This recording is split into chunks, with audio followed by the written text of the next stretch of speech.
Bonjour. Bienvenue Valérie. Alors, Valérie, elle est vaudoise, elle est du Chablais. Est-ce qu'il y a des Chablaisiens dans la salle? Chablaisiennes. Ah, quand même. Oui, je sais qu'il y en a. Magnifique. Elle étudie la théologie en parallèle de son travail dans la vente. Et puis, vous savez, si on devait décrire Valérie en un mot, je pense que beaucoup diraient passionnée. C'est une femme passionnée, passionnée de Jésus. Et vous verrez ça dans son talk. Elle vit Jésus, sa passion tout le temps, constamment, n'importe où au quotidien dans la vie. Elle est passionnée par ce Seigneur. Et puis elle vit cette passion à travers de différentes manières, que ce soit à travers la louange qu'elle pratique beaucoup, à travers son implication dans l'association Perla, aussi dans son cœur d'évangéliste qu'on pourra découvrir. Je te laisse la parole, Valérie. Merci beaucoup. Merci Dylan. Merci tout le monde d'être là. Merci en particulier à tout le comité douane qui m'a fait confiance et qui me fait l'honneur en fait de pouvoir partager ici. C'est vraiment, vraiment un privilège. Et donc Dylan, il a dit que je suis quelqu'un de passionné. Je suis d'accord avec lui.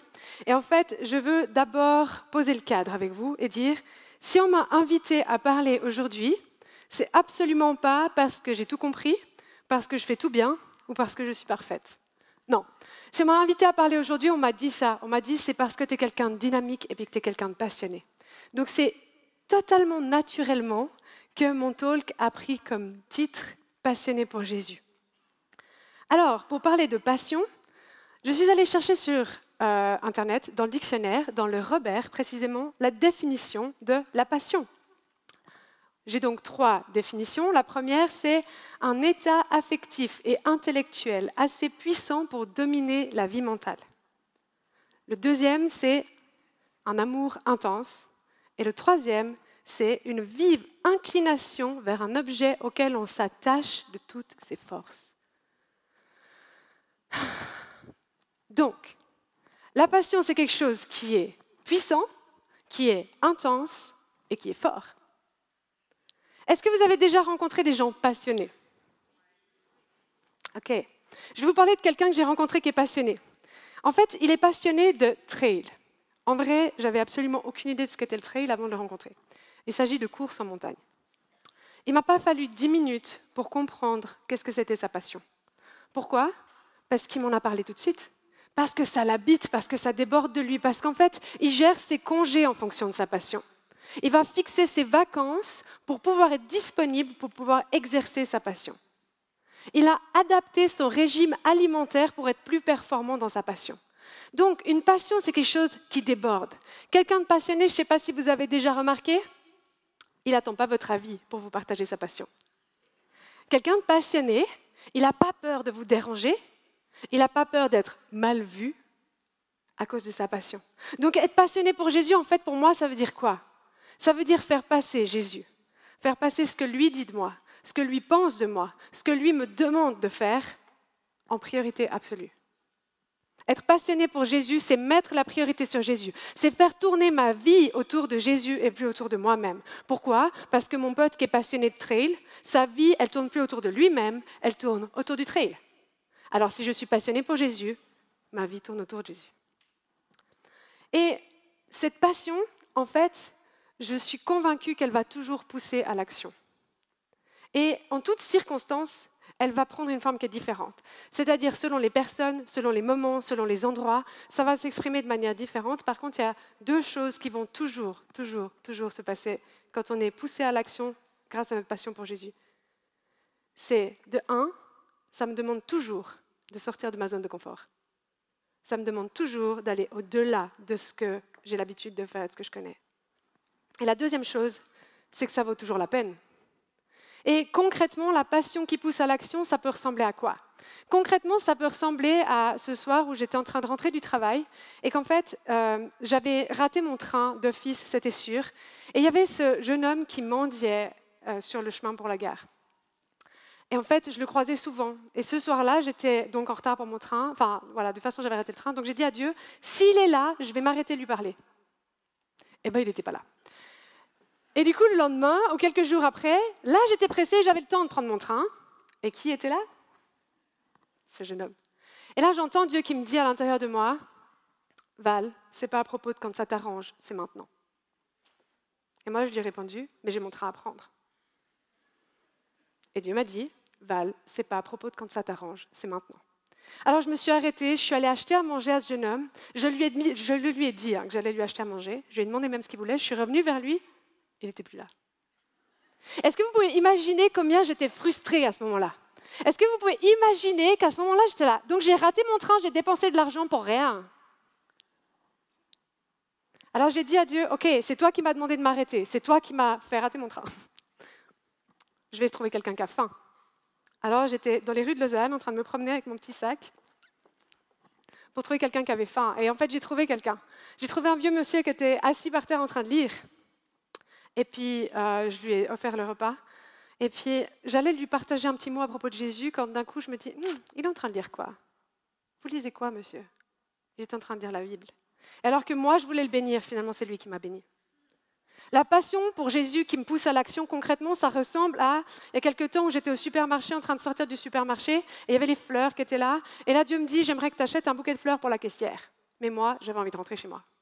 Alors, je suis allée dans ma voiture, et je lui ai dit, si la prochaine fois que je viens, c'est la même caissière, alors je lui offrirai un bouquet de fleurs.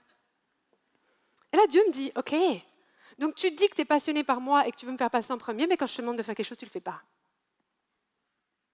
J'ai fait le tour du parking, j'ai garé ma voiture, je suis remontée au supermarché, j'ai acheté le bouquet de fleurs, je l'ai offert à la caissière qui s'est effondrée en larmes et qui m'a dit « Pourquoi vous faites ça ?»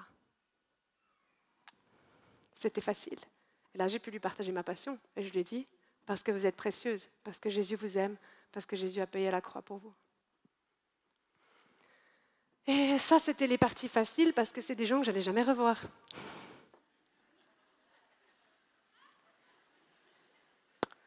Concrètement, la passion qui me pousse à l'action, c'est aussi dans la salle de pause, au travail, que je vais revenir chaque semaine, avec ma collègue qui a mal au poignet et qui a plein de monde dans la salle de pause.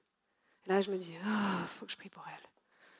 Mais en même temps, je dis, oui, mais tu comprends Jésus, tu vois, c'est les gens, ils se disent que... Et là, je me dis, ok, Jésus, c'est toi avant moi. Alors j'ai prié pour ma collègue une première fois, elle avait moins mal. Une deuxième fois, elle avait plus mal, mais c'était bloqué. Une troisième fois, elle a été complètement guérie. Non seulement elle m'a laissé prier pour elle, mais c'est elle qui est venue m'interpeller au milieu des rayons, je travaille dans un magasin, au milieu des rayons qui m'a arrêtée une semaine plus tard en me disant « Qu'est-ce que tu as fait pour moi ?» C'était quoi ce qui s'est passé là?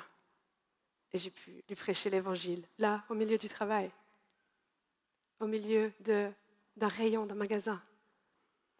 Parce que vous savez, offrir un bouquet de fleurs, c'est super gentil. Offrir un repas, c'est super gentil. Prier pour la guérison, c'est super aussi. Mais j'ai absolument pas envie de faire des trucs sympas pour qu'on me dise que je suis sympa. J'ai pas envie de faire parce que ça fait bien. J'ai pas envie de faire parce que ça me fait du bien de faire du bien. Parce que quand on parle aujourd'hui toute la journée, le thème c'est celle, assaisonne ton monde. Pour moi, assaisonner mon monde, c'est faire goûter à la personne de Jésus. Alors si je ne dis pas l'évangile, en plus de faire des bonnes actions, en fait, ça ne sert à rien. Parce qu'il manque quelque chose. Il y a cette phrase que j'ai souvent entendue, c'est un truc du style « prêche tout le temps, mais seulement quand c'est vraiment nécessaire, utilise des mots ». Et en fait, je ne suis pas d'accord avec cette phrase. Parce que vous savez, j'ai une amie, d'ailleurs c'est la petite amie de celui qui fait du trail. Je pense que c'est une des personnes les plus généreuses que je connaisse. C'est une des personnes les plus gentilles que je connaisse. C'est une des personnes les plus patientes que je connaisse. Elle a un meilleur témoignage que vous et moi réunis. Sincèrement, c'est une meilleure chrétienne que nous, à la différence qu'elle ne connaît pas Jésus. C'est quoi qui me différencie d'elle si je prêche sans cesse par mes actes, mais que je ne prêche pas l'évangile en parole? Je dois lui faire goûter à la personne de Jésus. Et c'est pour ça que je veux vous lire ce passage. C'est dans Romains 10, qui dit « Car quiconque invoquera le nom du Seigneur sera sauvé. Comment donc invoqueront-ils celui en qui ils n'ont pas cru? Et comment croiront-ils en celui dont ils n'ont pas entendu parler? Et comment en entendront-ils parler s'il n'y a personne qui prêche ?» Alors les amis, aujourd'hui je crois que fondamentalement, on a une responsabilité qui est de prêcher l'évangile en parole et en acte. Assaisonner mon monde, c'est faire goûter Jésus aux gens. C'est donner l'opportunité aux gens de pouvoir goûter à qui est Jésus. La question que je nous pose aujourd'hui, c'est est-ce qu'on est passionné de Jésus comme on est passionné du trail, comme on peut être passionné de peinture, de chant, de danse? Est-ce qu'on ose ne pas avoir peur de déranger les gens avec Jésus? Est-ce qu'on a peur de ce qu'ils vont penser quand on parle de Jésus? Ou est-ce qu'on est passionné de Jésus et qu'on leur partage ça? Je vais vous laisser avec cette réflexion que je me suis faite. Être passionné pour Dieu, être passionné pour Jésus, c'est laisser son amour intense dominer ma vie. C'est m'attacher à lui de toutes mes forces, au point que je puisse dire, comme l'apôtre Paul, ma vie est Christ, la mort m'est un gain, parce que c'est Jésus qui passe en premier plan, tout le temps. Merci.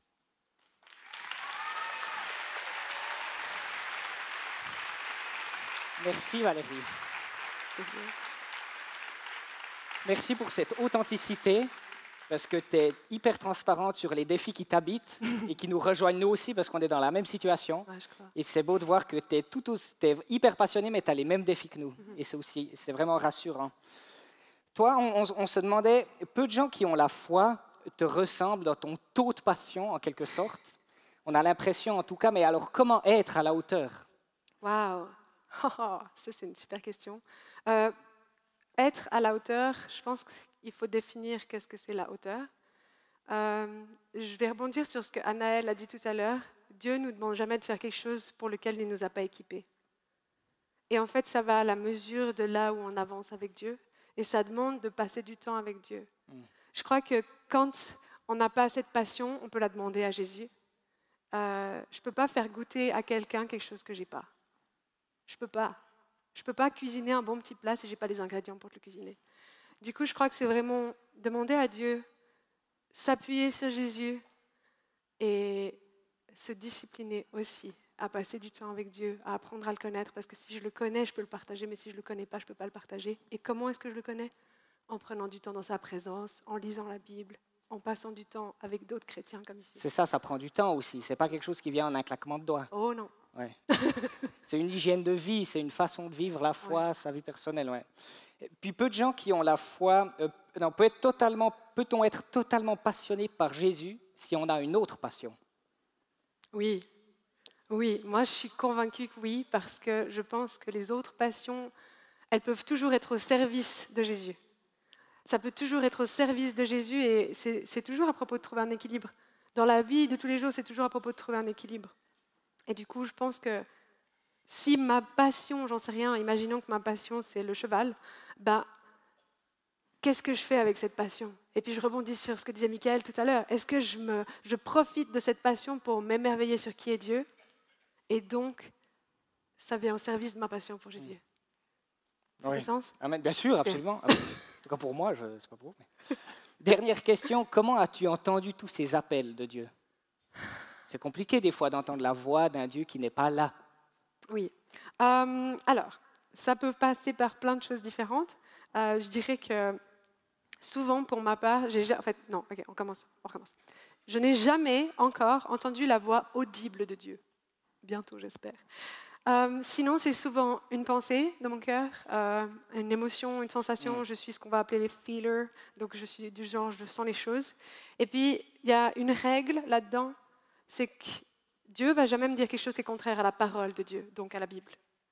Donc si j'ai sur le cœur un truc qui est genre rien à voir avec la Bible, peut-être que ça venait pas de Dieu.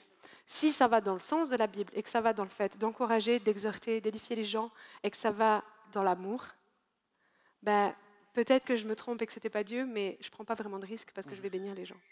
Et c'est vraiment à propos d'une disposition de cœur. Oui, c'est ça que tu dis, c'est aussi avoir du courage d'oser, tout en n'étant pas forcément sûr que si ce qu'on a reçu vient de Dieu. On le saura qu'une fois qu'on l'aura partagé, en fait. Oui, vraiment. Vraiment. Puis il y a aussi quand même une notion de paix en général qui vient. Ça ne veut pas dire qu'on n'a pas peur de le faire parce que ça reste défiant.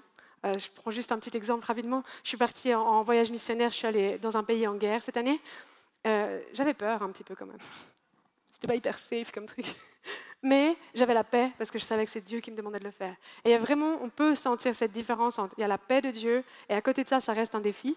Mais il y a cette paix qui vient, puis on sait, puis on dit, ok, bah j'essaye. Et puis après, on voit le résultat. Et souvent, ça se confirme qu'en fait, cette caissière, je lui ai offert son bouquet de fleurs, elle a pleuré parce que c'était dans ses premiers jours où elle était là et ça ne se passait pas bien. Et elle m'a dit, mais j'avais tellement besoin de ça maintenant. Amen. Merci Valérie Avec plaisir. pour ce que tu Merci. nous apportes. Merci.